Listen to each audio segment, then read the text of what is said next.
Won't you take me home? Give me wings to fly. We can run away. Castle in the sky.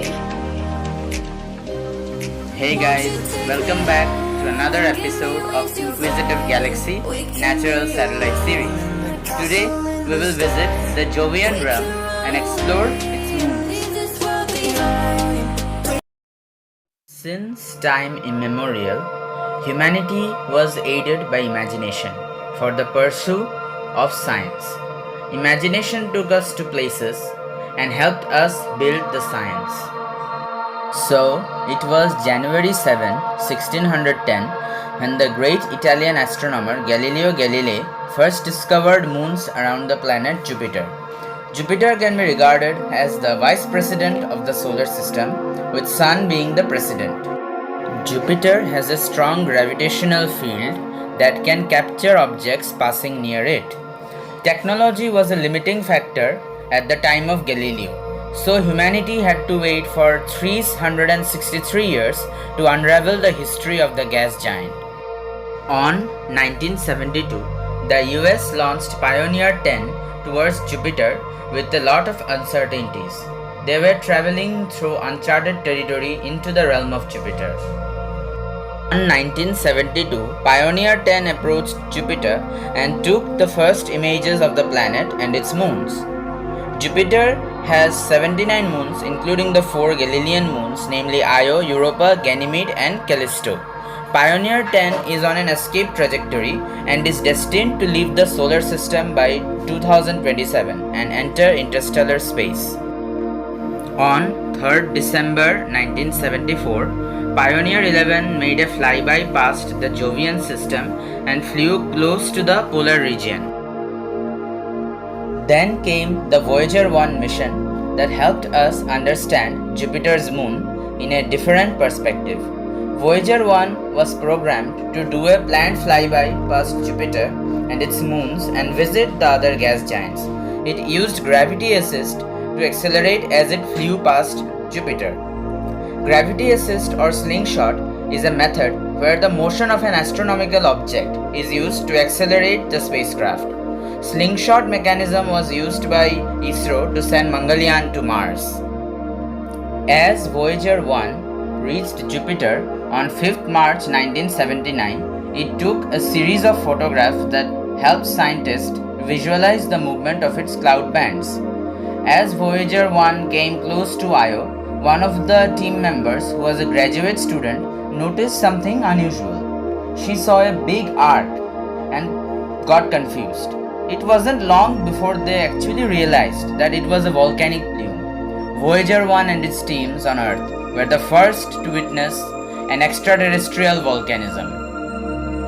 Voyager 1 also saw stripes on the icy crust of Europa.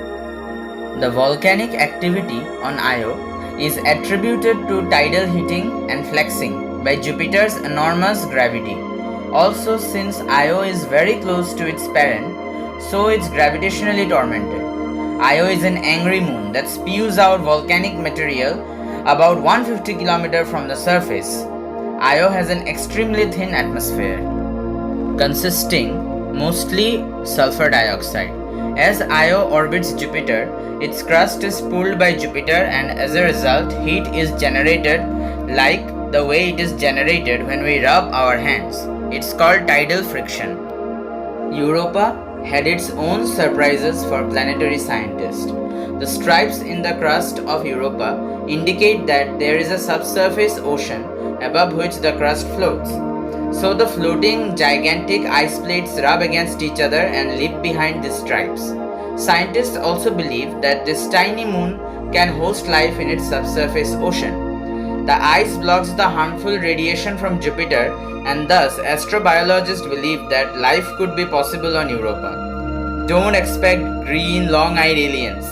The presence of subsurface ocean was later detected by Hubble Space Telescope as it saw plumes of water coming out of Europa similar to that of Enceladus, which we will be discussing in our next video. Galileo spacecraft, which was an orbiter mission by NASA, reached Jupiter after 6 years on 1995. The space probe discovered that even though being a moon, Ganymede has its own magnetic field. Scientists were amazed. Jupiter had its own system of moons, a miniature solar system within a solar system.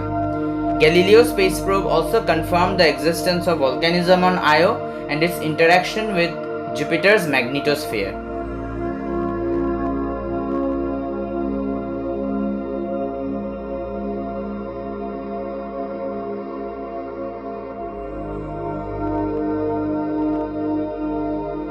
NASA is planning for a future mission to find out the thickness of the icy crust on Europa. NASA is also planning to send a drilling probe which will dig into the crust and reach the subsurface ocean to examine whether life exists on the icy moon. This would answer the long question, are we alone? Before I end this video, I would like to ask the viewers if they believe that we are alone in the universe. You can answer in the comment section below. So once again, thanks for watching the video. I hope you enjoyed it. If yes, then drop a like on it and share it with your friends. We will see you in the next video.